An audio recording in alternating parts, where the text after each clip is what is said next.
Maka Alkitab memberitahu kita baca Yehezkiel 28 ayat 16, bagian pertama dari ayat itu. Di sana ada sebuah kata yang sangat menarik yang dipakai. Dikatakan dalam Yehezkiel 28 ayat 16, berbicara mengenai Lucifer. Dengan dagangmu yang besar, engkau penuh dengan kekerasan dan engkau berbuat dosa. Kata dagang amat sangat menarik. Ini adalah kata komersial. Anda boleh memeriksanya di Concordance jika mau. Ini ada kaitannya dengan membeli dan menjual. Dan dengan demikian Lucifer berusaha menjual sesuatu kepada para makhluk surgawi. Pertanyaannya adalah, apa yang mau dijualnya kepada mereka? Faktanya adalah dia berusaha menjual kebohongan kepada mereka. Anda tahu bahkan hingga hari ini, kita pakai ungkapan bila orang mengatakan hal yang sulit dipercayai. Kita katakan, tidak laku itu sama saya, artinya saya tidak percaya kata-katamu. Jadi Anda lihat bahwa ide menjual dan membeli ini berlaku hingga hari ini. Dagangan Lucifer adalah dia mau menjual kebohongannya kepada tentara surga. Kita diberitahu di dalam Yohanes 8 ayat 44. Yohanes 8 ayat 44, bahwa dia adalah bapa segala dusta. Yesus berkata di sana, berbicara kepada orang-orang Yahudi di zamannya. Kamu berasal dari bapamu, si iblis. Keinginan bapamulah yang kamu lakukan. Ia adalah pembunuh manusia sejak semula. Dan tidak hidup dalam kebenaran. Sebab di dalam dia tidak ada kebenaran. Apabila ia berkata dusta, itu bersumber dari dirinya sendiri. Sebab ia adalah pendusta dan bapa segala dusta. Itulah sebabnya kita menyebutnya, bapa segala dusta. Sekarang marilah ke Wahyu 12 ayat 4, bagian pertama ayat itu. Dan perhatikan bagaimana Lucifer menyeret sepertiga dari malaikat bersamanya. Dia memakai sesuatu untuk menyeret mereka. Perhatikan Wahyu 12 ayat 4, bagian pertama dari ayat itu. Berbicara mengenai naga yang melambangkan setan. Dikatakan, apanya? Dan ekornya menyeret sepertiga dari bintang-bintang di langit. Artinya sepertiga dari para malaikat surga, dan melemparkannya ke atas bumi. Apa maksudnya ini? Bahwa dia memakai ekornya untuk menyeret sepertiga dari malaikat ke pihaknya. Yesaya 9 ayat 15 memberitahu kita ekor itu melambangkan apa? Yesaya 9 ayat 15 menjelaskan arti simbolis dari ekor. Dikatakan di sana, tua-tua dan orang yang terpandang, itulah kepala. Dan nabi yang mengajarkan, apa? Yang mengajarkan dusta, itulah, apa? Itulah ekor. Jadi apa yang dipakai iblis untuk menarik sepertiga malaikat surga? Dengan ekornya, yang artinya dia berbohong kepada malaikat-malaikat surga. Kebetulan kata dagang yang dipakai di Yehezkiel 28. Akar katanya juga dipakai dalam dua ayat lain di Perjanjian Lama dan saya mau baca sekarang. Perhatikan apa yang kita temukan di Yehezkiel 22 ayat 9. Akar kata yang sama yang diterjemahkan dagang di pasal 28. Dikatakan di Yehezkiel 22 ayat 9, di tempatmu. Ini berbicara mengenai Tirus. Di tempatmu ada orang-orang yang memfitnah. Inilah akar kata yang sama, yang memfitnah untuk mengakibatkan pertumpahan darah. Ada orang-orang yang makan di atas gunung-gunung, kemesuman dilakukan di tengah-tengahmu. Jadi perhatikan di sini, akar kata yang sama diterjemahkan juga, apa? Fitnah. Jadi apa yang dilakukan Lucifer? Dia memfitnah Tuhan dan karakternya. Kata yang sama ini juga dipakai di Imamat 19 ayat 16. Imamat 19 ayat 16. Perhatikan yang dikatakan di sana. Tuhan berbicara kepada bangsa Israel. Janganlah engkau pergi kian kemari, menyebarkan fitnah di antara orang-orang sebangsamu. Akar kata yang sama yang diterjemahkan, dagang. Dikatakan, janganlah engkau pergi kian kemari menyebarkan fitnah di antara orang-orang sebangsamu. Janganlah engkau menjadi saksi dusta yang mencelakakan hidup sesamamu manusia, akulah Tuhan. Nah, seperti apa kebohongan itu? Salah satu buku favorit saya Patriarchs and Prophets, para bapa dan nabi. Yaitu kisah di Perjanjian Lama hingga zaman raja-raja, sejak dosa mulai muncul di surga. Saya mau membacakan suatu pernyataan yang ada di buku Great Controversy halaman, maafkan saya, ini dari Great Controversy tapi juga ada di Patriarchs and Prophets. Tetapi referensi ini terdapat di Great Controversy, halaman 499, penulis yang sama, Ellen White. Berbicara mengenai Lucifer.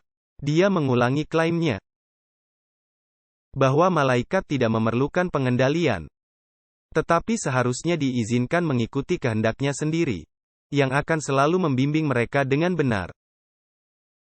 Jangan membiarkan Tuhan yang mengatur apa yang harus kamu lakukan. Hatimu akan memberitahu dirimu apa yang harus dilakukan. Dia mencela. Sekarang perhatikan, dia mencela peraturan ilahi sebagai pengekangan terhadap kebebasan mereka, dan menyatakan bahwa tujuannya untuk memperoleh penghapusan hukum. Agar terbebas dari pengekangan ini, maka bala tentara surga bisa memiliki eksistensi yang lebih ditinggikan dan mulia. Jadi jika siapapun di luar sana yang mengajarkan bahwa hukum sudah dipakukan di kayu salib, atau sudah dihapus, itu mengulangi kebohongan dari bapa segala dusta. Karena Tuhan tidak akan menghapus konstitusi pemerintahannya untuk menyelamatkan orang berdosa. Yang dilakukannya adalah menyediakan seseorang agar memikul hukumannya ke atas dirinya sendiri untuk menyelamatkan orang berdosa. Tetapi dia tidak akan menghapus hukumnya. Alkitab katakan bahwa sebagai akibat tuduhan setan, di surga terjadi peperangan. Wahyu 12 ayat 4 bagian pertama dari ayat itu, dan kemudian kita ke ayat 7-9. Dikatakan di pasal 12 ayat 4.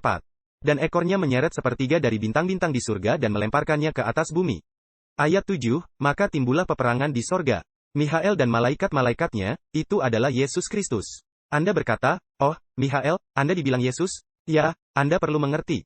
Gereja MAHK meyakini ini, walaupun Yesus disebut Mikhael. Dia tidak, dia bukan diciptakan Tuhan. Dia adalah Allah yang kekal. Dia disebut Mikhael di dalam firman Tuhan, artinya, siapakah yang seperti Tuhan? Suatu nama yang menantang, siapa yang seperti Tuhan? Kita tidak sama dengan beberapa gereja lain yang meyakini bahwa Mikhael adalah ciptaan Tuhan, dan bahwa Yesus adalah ciptaan Tuhan yang pertama. Kita meyakini bahwa Yesus Kristus adalah Allah yang kekal, walaupun di sini dia disebut Mikhael. Nah, jadi katanya, Mikhael dan malaikat-malaikatnya, yaitu Yesus dan malaikat-malaikatnya, berperang melawan naga dan malaikat-malaikatnya berperang. Jadi terjadi suatu peperangan di surga. Dan dikatakan dalam ayat 8. Tapi mereka tak dapat bertahan yaitu iblis dan malaikat-malaikatnya mereka tidak dapat tempat di surga. Jadi, naga besar itu dilemparkan keluar, si ular tua, yang disebut iblis atau setan, yang menyesatkan seluruh dunia, dia dilemparkan ke bumi. Dan malaikat-malaikatnya dilemparkan bersamanya. Sekarang, pertanyaan yang muncul adalah ini, mengapa Tuhan tidak segera melenyapkan setan? Pikirkanlah. Setan mengatakan bahwa Tuhan itu sewenang-wenang, bahwa hukumnya mengekang, bahwa Tuhan tidak menghargai kebebasan. Maka sekarang semua malaikat berkata, kita akan bangkit melawan Tuhan, dan Tuhan memusnahkan mereka. Apa yang akan terjadi? Para malaikat akan berkata, wah, kalau begitu mungkin Lucifer benar. Karena Tuhan tidak menghormati kebebasan memilih, maka dia memusnahkan mereka semua. Jadi Tuhan berkata, aku harus membiarkan prinsip pemerintahan Lucifer berkembang. Supaya seluruh alam semesta bisa melihat bagaimana pemerintahan yang direncanakannya itu. Coba, saya tanya, apakah rencana pemerintahannya, Lucifer berhasil? Lihat saja dunia hari ini. Coba jawab, apakah dunia tanpa hukum itu pemerintahan yang berhasil? Sama sekali tidak, itu berantakan. Tetapi makhluk-makhluk surgawi tidak akan mengetahui hal itu kecuali Tuhan mengizinkan kejahatan untuk apa? Untuk berkembang dan menjadi matang. Dan Tuhan akan membuat setan duduk diam selama 1000 tahun di dunia ini. Tanpa ada seorang pun yang bisa dicobainya karena pada waktu itu semua manusia sudah mati, semua pengikutnya sudah mati. Sementara umat Allah akan berada di surga dan Tuhan akan memaksa setan duduk di sana. Dan dia akan berkata, lihat, apa yang telah kau lakukan. Anda lihat, seandainya Tuhan langsung membinasakan Lucifer. Para makhluk surga mungkin akan melayani Tuhan tapi melayaninya karena rasa takut dan bukan karena kasih. Dan mereka akan bertanya-tanya, siapa berikutnya yang akan dilenyapkan?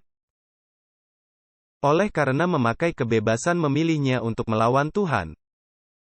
Sekarang marilah kita berbicara mengenai akhir Lucifer, karena dia akan tamat. Tujuan dari bait suci ini akan kita temukan dalam seri pelajaran ini.